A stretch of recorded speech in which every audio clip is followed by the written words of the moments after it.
Amen. Hiroshima, Hiroshima. Japan. What's going on in Japan? What's going on with President Barack? I'm gonna let you take a drink. No, I said okay.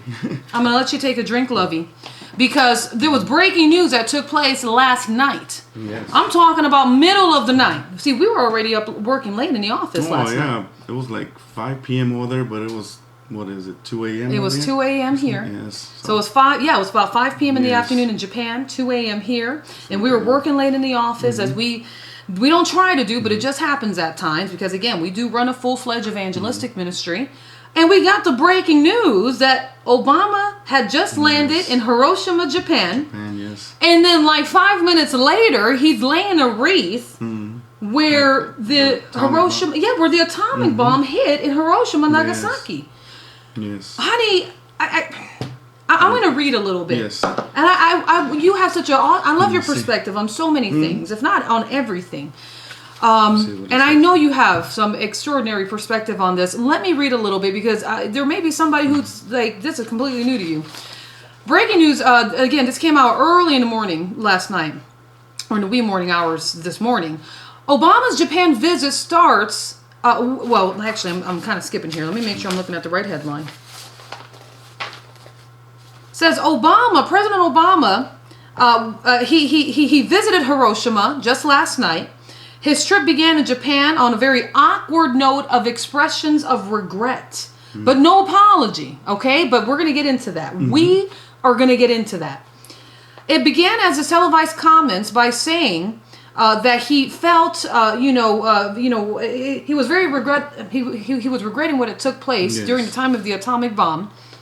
He went on to say, I felt, and this is, I quote, Obama's being quoted here, I feel profound resentment against a self-centered and absolutely despicable crime. Now, this crime was not the atomic bomb at the time, but this was about what had taken place with a apparent U.S. armed soldier, some type of crime that took place in Japan during the time of World War II. Okay? I don't, please forgive me, I don't even know if this is where I was supposed to have started off this evening. It for sure is with the Pearl Harbor, or with this so-called apology, but I got to get it straight here. Give me 1 second, my friends, because it's not coming out as smooth as I expected it. Japan, Obama, all right, not the apology, I didn't mean to do that. Okay, so Obama hits Hiroshima, meets with the president of Japan, has a televised speech after laying a wreath of what had took place during the time of the atomic bomb after the sneak attack of Pearl Harbor. Many on CNN, I'm going to use CNN as a just perfect example of mainstream media run amok. They're saying, oh, this is so touching. Oh, look what President Barack Obama is doing for all the victims of the atomic bomb. And, these are the survivors, because there were survivors, there are family members of those who actually perished in the atomic bomb. And so, it says here, Barack Obama on Friday became the first sitting United States president to visit Hiroshima, or what you would probably dub Hiroshima, where he called for a world without nuclear weapons during his remarks at the city's Peace Memorial Park. Obama said, and I quote, "The 71 years ago on a bright cloudless morning, death fell from the sky and the world was changed. A flash of light and a wall of fire destroyed a city and demonstrated that mankind possessed the means to destroy itself." The president added during his address at the site of the first nuclear bombing. Obama was not expected to apologize for the U.S. actions to hasten the end of the World War II, and he did not during his 20-minute long speech. He said, "Why do we come to this place, to Hiroshima? We come to ponder the terrible forces unleashed in the not-so-distant past." And he goes on with some more rhetoric. What is this? Why is the President of the United States visiting a enemy from back then, at the time? Right now they're in alliance, I guess you can say. But yes, first of all, when you put a wreath on a memorial, it is saying sorry. Okay, come on. Of what the United States did, and ever since Obama's been in office since the first day, he's been saying sorry to the Middle East. Just enemies out there that we have. And same thing here. The thing is that 71 years since yes, no other Albert, president has touched that ground. I mean, it's for a reason, because it was wartime. I mean, to go back, it's like I was talking to my wife last night that it's like the Saudi Arabia coming in and laying a reef on the World Trade Center. The memorial, I mean, they're not going to memorial. They're not going to do that. They're not going to do that. It's like our enemies coming over here and just putting something down and saying sorry. Or I don't even know if Japan has done that to Pearl Harbor, but it just doesn't look right. It's not. It's not right. I mean, this is our first. We had Kennedy. We had Reagan. That it was a godly president. He never went over there. Amazing. I mean, it was something that he said. Well, it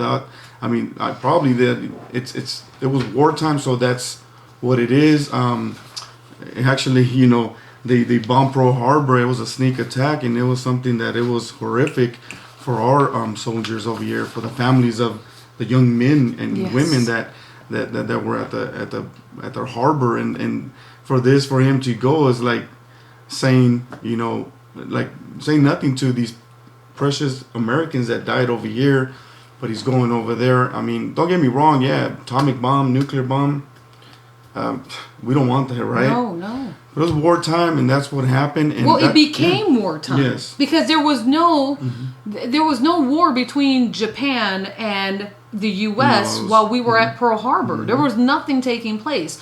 But I got some information with regards to what led up, or how it all went down, I guess you can say.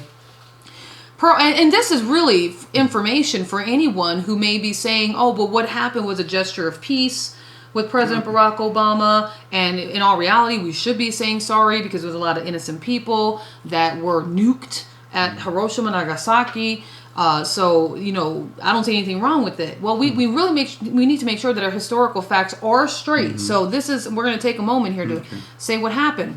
Pearl Harbor Naval Base, Hawaii, was attacked by Japanese torpedo and bomber planes on December 7th, 1941 at 7:55 a.m. Hawaii time. The sneak attack sparked outrage in the American populace, news media, government, and the world.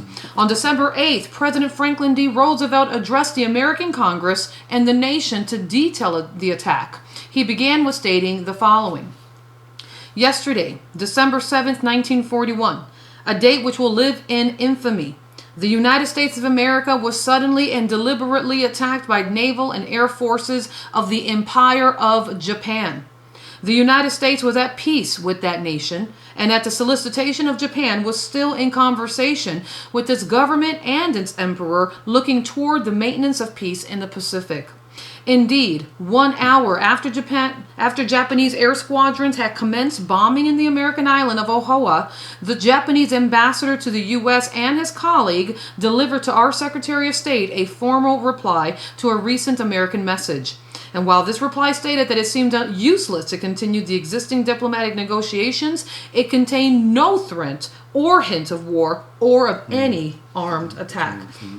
So in that address, the president asked Congress to pass what was called a declaration of war. Yes. Congress obliged, voted, and passed the United States Declaration of War on Japan on that same day. And that was America's formal entry into World War II.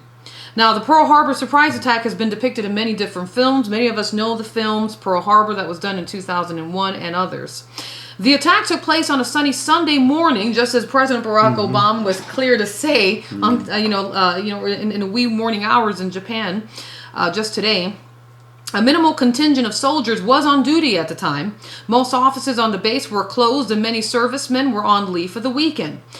New technology, including the new radar mounted on Opana Point, were in place, manned and functioning at the time of the attack.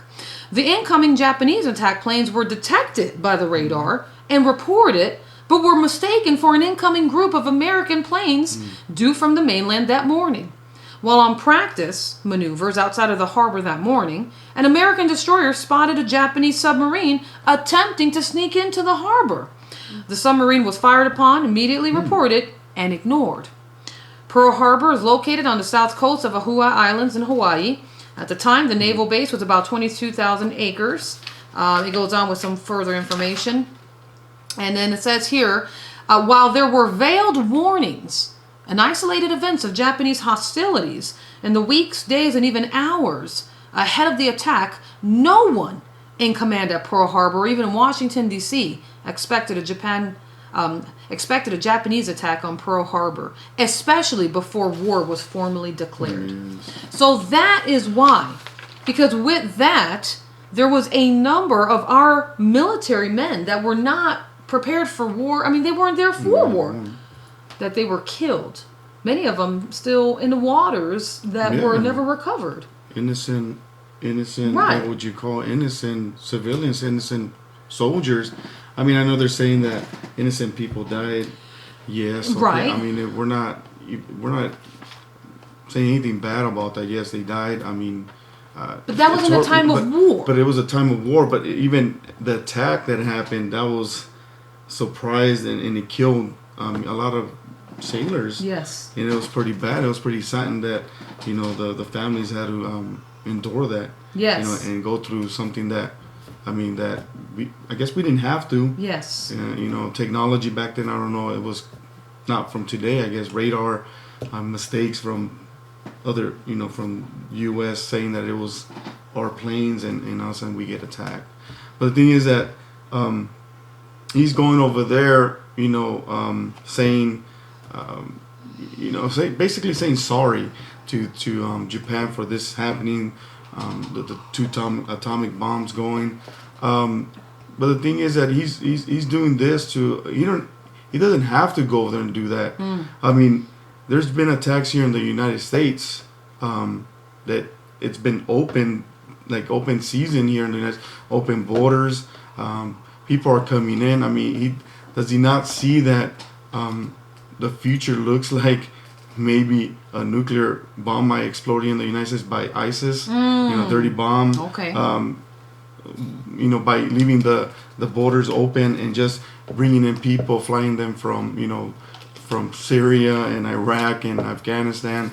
I mean, he's bringing that kind of stuff here to our mainland, and that's something it's about to hit us here. Yes. I mean, does he expect an apology from whoever's gonna do some, destroy, a city here or a group of people, having fun at, whatever, a park or whatever, library, whatever, it's just, he's just bringing in things that this thing makes it look like, that he's apologizing for everybody, but in the meanwhile, he's leaving borders open and just, for that same kind of thing. So you're saying he's he's setting us up for an attack. He's setting us up for he's been setting us up for an attack. But like I said, that's why he wants to disarm the United States and nuke, where he talked about that, right? Yes. I mean, wouldn't he love it for us not to have one single nuke? I mean, what would that say? I mean, he wants to make a point that we could live nuke free, but that's not gonna happen. We already know ISIS is making or about to, drop one on us. So, that's something that he, this is a president that does not like his own, I'm not going to say his own country, but the United States itself and people here. He wants to just drop it down to nothing, and because we owe these people. And I was, my perspective in this too, that he might pay these people. Okay. Pay these. Okay. See, we don't need that. We don't need that. Pay the victims, the families for this. Dear. Some kind of recompense. Yes, and from your tax dollars. Oh, dear. I mean, what was going on with Somalians from here sending money over to their country to fund terrorists, but it was from all the funds from the IRS, from from your welfare. taxes, welfare. Yeah, we reported on that last week, last Friday to be exact.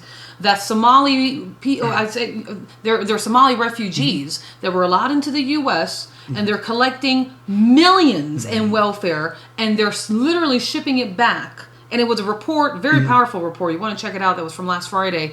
Honey, I mean, this is very... Oh, no, go ahead, please. No, it has to be... he's doing this for, I think, that reason, to pay these people back, to say, we owe you. Like he tells Middle East that we owe you. he tells everybody that we owe you this. The Cubans and Cubans don't even want to shake his hand. I mean, that Castro guy just shoved him, when he was over there, and they don't even want to talk to him. But he's there, being forceful. He's just being himself, forcing himself to trying to make friends with these guys, and they don't like him, but he's gonna pay them whatever it is that he thinks that we owe them. See, that's interesting because for some who are tuning in, not all, there may be one or two that are saying, wait a minute.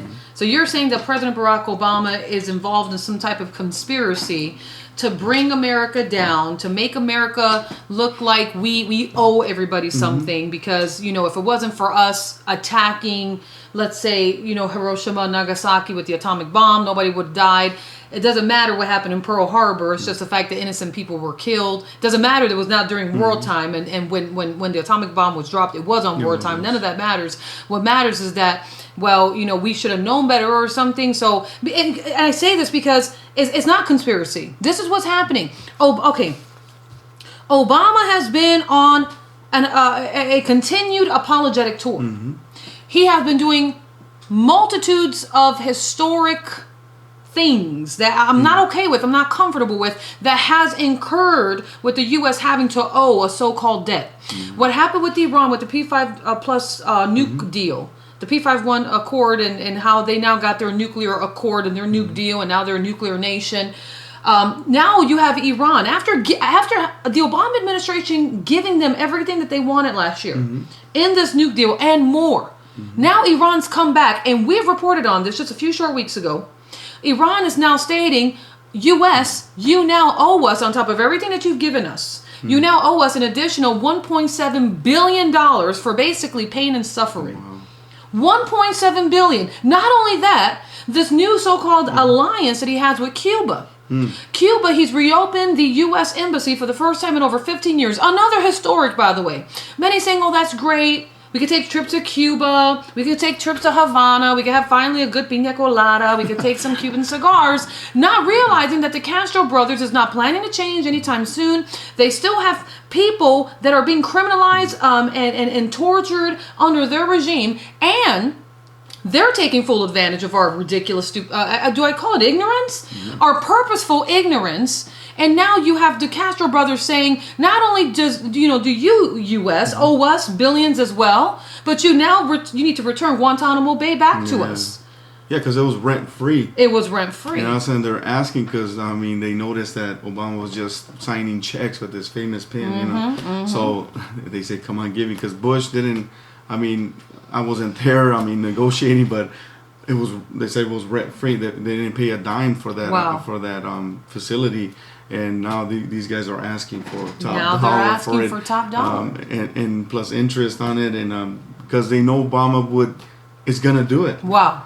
He's done it for, Iran, like you're saying, and he's going to do it for Cuba and for other Middle East people out there. And it's just, your tax dollars are going out of here. Amazing. They're not being used here for, for schools.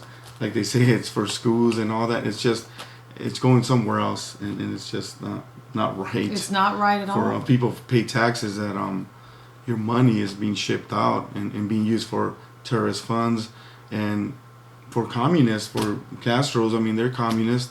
Yes. Castro's communist. You have Cuba as a communist regime. Vietnam is a communist regime. He just visited Vietnam in a basic in a basic apologetic type tour. Another historic where he lifted, and I quote, he lifted the weapons embargo for the first time in decades for Vietnam since the Vietnam War. And of course, we just talked about the Iran nuke deal and how he's made them a nuclear nation, and now we owe them billions more dollars. And Cuba with Guantanamo Bay, and this is very very disturbing on so many levels. Yes, it does. This is Evangelist Anita Fuentes bringing to you some updated information for our next conference, our second city that we're hitting in this 2016 Open Your Eyes People Tour, Los Angeles, California. We're expected to be there June 18th, 2016. However, there has been a change of location. We originally had space set out at the Holiday Inn at the Los Angeles International Airport in La Cienega things have changed. We are no longer at that venue. The venue has instead been switched over just a couple of blocks over to West Century Boulevard at the Hilton. You heard me correctly. The Hilton Los Angeles Airport. The address is 5711 West Century Boulevard, Los Angeles, California, 90045. Everything else is the same. The date is the same, June 18, 2016. Doors open 9:15 a.m. Event starts at 10 a.m. all the way till 2:30 p.m. It will be located at the Pacific Ballroom at the Hilton Los Angeles Airport. Mark your calendars. The seats are free. We get to accommodate to 200 people, so we have plenty of seating. There is a parking rate. They were able to discount it. The parking rate is at $14 from $29. However, we here at Open Your Eyes people are looking to see if we can eat up some of the cost and at least try to slash it to half to where it can bring you to a parking of $7. So I'm so in talks of this parking thing, but I don't want $14 to stop anyone from coming in. So if you think that you can't even handle $14, we'll pick up the tab for you. You just need to get there. You have my word now. You just need to get there. Mark your calendars, June 18, 2016. Again, Hilton Los Angeles Airport. If you have the Holiday Inn address, things have changed. We're not meeting there on June 18th. We're meeting at the new location. If you have any additional questions, concerns, feel free to contact me personally. Anita@emof.org. Anita@emof.org. No registration is required. I look forward to seeing you there.